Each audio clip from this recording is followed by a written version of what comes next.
नमस्कार। आज की क्लास में हम फॉर्मल ईमेल राइटिंग का एक एग्जाम्पल सीखेंगे जो कि बहुत ज़्यादा इम्पोर्टेंट है। और हमारा आज का टॉपिक है कि अगर हमें प्रिंसिपल को एक ईमेल लिखनी हो जिसमें हमें फी कंसेशन यानी फी में अपने डिस्काउंट के लिए रिक्वेस्ट करनी हो, तो हम इस ईमेल को कैसे लिख सकते हैं। बच्चों, बहुत ही सिंपल लैंग्वेज में लिखेंगे जो कि बहुत इजीली आपको समझ में आ जाएगा, ठीक है। और एग्जामिनेशन पॉइंट ऑफ व्यू से भी यह टॉपिक इम्पोर्टेंट है। बस आपको इस वीडियो को लास्ट तक देखना है, बहुत ध्यान से सुनना है। इसके बाद आप इस टॉपिक पे बहुत आराम से ईमेल राइटिंग लिख पाएंगे। तो चलिए मिलकर स्टार्ट करते हैं।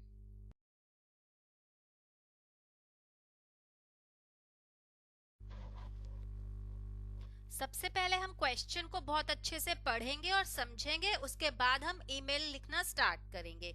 तो बच्चों, क्वेश्चन है, write an email to the principal of your school requesting a concession in your school fees, mark a CC to the headmistress. तो क्वेश्चन के अकॉर्डिंग आपको एक ईमेल लिखना है अपने स्कूल के प्रिंसिपल को, जिसमें आपको उनसे रिक्वेस्ट करनी है कि आपको वह स्कूल की जो फीस है उसमें कुछ कंसेशन दे दें। और इसमें आपको जो सीसी है वह हेडमिस्ट्रेस को मार्क करनी है। अब बच्चों, सीसी बीसीसी ये सब क्या होता है और इन सब का यूज कैसे किया जाता है, यह सब देखने के लिए आप डिस्क्रिप्शन बॉक्स में दिए गए लिंक को प्रेस कीजिए, आपको बहुत अच्छी ईमेल राइटिंग का फॉर्मेट मिल जाएगा। तो चलिए अब हम ईमेल लिखना स्टार्ट करते हैं।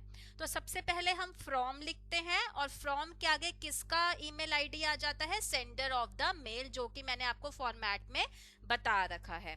तो यह मेल एक स्टूडेंट सेंड कर रहा है प्रिंसिपल को, यानी जो स्टूडेंट है वह सेंडर हो गया, ठीक है। तो इधर हमें क्वेश्चन में कोई नाम नहीं दिया गया, इसलिए मैंने एक इमेजिनरी करके xyz@gmail.com लिख दिया है। ओके बच्चों, प्लीज आप किसी का असली ईमेल आईडी मत लिखिएगा। फ्रॉम लिखने के बाद हम टू लिखेंगे, कोलन लगाएंगे और टू के आगे हम किसका ईमेल आईडी लिखते हैं, रिसीवर ऑफ द मेल, जो इस मेल को रिसीव कर रहे हैं। तो यह मेल हम प्रिंसिपल को लिख रहे हैं, इसका मतलब जो प्रिंसिपल है वह रिसीवर ऑफ द मेल हो गए, इसलिए हमने कोई भी इमेजिनरी ईमेल आईडी बनाकर इधर प्रिंसिपल का ईमेल आईडी लिख देंगे। जैसे मैंने लिख दिया प्रिंसिपल pqschool@outlook.com। अब देखिए, क्वेश्चन में दिया गया है कि हमें इस मेल की जो सीसी है यानी कार्बन कॉपी हेडमिस्ट्रेस को भी डालनी है, इसलिए मैंने सीसी लिखा नेक्स्ट लाइन में और मैंने एक इमेजिनरी हेडमिस्ट्रेस का भी ईमेल आईडी बना दिया, हेडमिस्ट्रेस pqschool@outlook.com। ठीक है, समझ में आ गया। इसके बाद नेक्स्ट लाइन में हम सब्जेक्ट लिखेंगे और हमारा सब्जेक्ट छोटा होना चाहिए, शॉर्ट बट मीनिंगफुल होना चाहिए। तो देखिए, मैंने सब्जेक्ट में सिर्फ लिख दिया request for fee concession.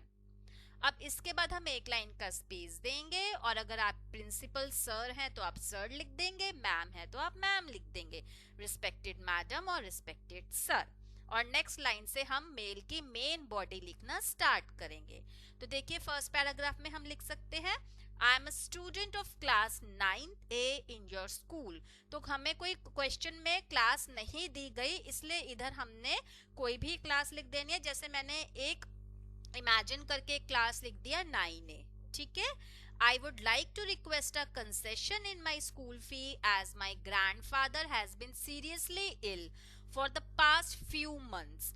A considerable amount is being spent on his medical treatment, due to which my family is facing financial difficulties. Therefore, it is difficult for us to pay the entire school fee at once. तो बच्चों, हम कोई genuine reason लिखेंगे, ऐसे ही तो कोई भी जाके मेल कर दे तो हमें कोई फीस में कंसेशन नहीं मिलेगी। हम एक जेन्युइन रीजन लिखेंगे जिसको कि स्कूल वाले समझ सके और वह सोच सके कि हाँ, इस बच्चे का जो केस है वह बिल्कुल जेन्युइन है और इसको हमें कंसेशन देना चाहिए, ठीक है। तो इसलिए मैंने लिख दिया कि जो ग्रैंडफादर हैं वो बहुत ज्यादा बीमार हैं काफी महीनों से और काफी उनके मेडिकल ट्रीटमेंट में पैसा लग रहा है, जिससे कि जो है हमारी फैमिली जो है फिनेंशियल डिफिकल्टीज फेस कर रही है और इसलिए हमें जो है पूरी स्कूल फीस देना बहुत ज्यादा मुश्किल हो रहा है। अब सेकेंड पैराग्राफ में मैंने लिखा, I secured first position in my class last year and have actively participated in various competition organized by the school. I'm also working hard this year to achieve good marks and bring pride to my school and parents.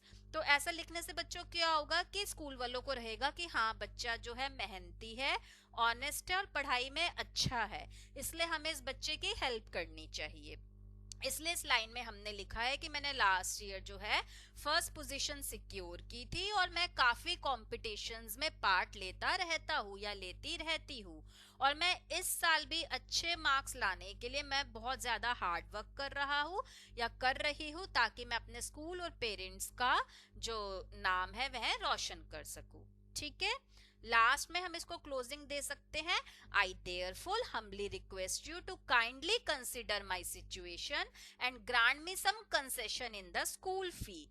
I assure you that I will continue my studies with utmost dedication and sincerity. I shall be highly grateful for your kind consideration.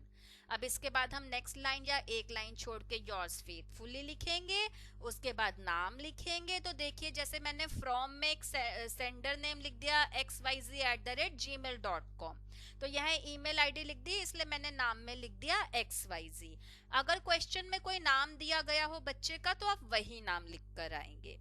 अब नाम लिखने के बाद बच्चों next line में हम roll number लिख सकते हैं, और रोल नंबर लिखने के बाद we can write the class. ठीक है, इसके बाद अगर आपकी स्कूल टीचर ने ईमेल राइटिंग को बॉक्स में करने के लिए कहा है तो आप बॉक्स में कर लीजिएगा। तो यह हो गया हमारा email writing requesting the principal for concession in school fee. अब इसी तरह बच्चों आप और भी इंग्लिश और हिंदी के टॉपिक्स देखना चाहते हैं, मेनली ग्रामर के, तो आप हमारे चैनल को सब्सक्राइब कर सकते हैं। और ईमेल राइटिंग्स के और भी एग्जाम्पल्स देखने के लिए आप डिस्क्रिप्शन बॉक्स में दिए गए लिंक को प्रेस कीजिए, आपको बहुत अच्छी प्लेलिस्ट मिल जाएगी जिसे प्रेस करके आप बहुत सारे ईमेल राइटिंग के एग्जाम्पल्स देख सकते हैं।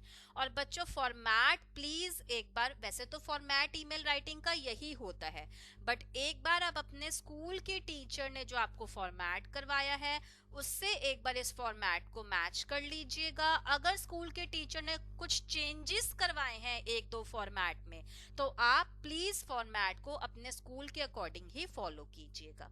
ठीक है, all the very best for your future, God bless you all.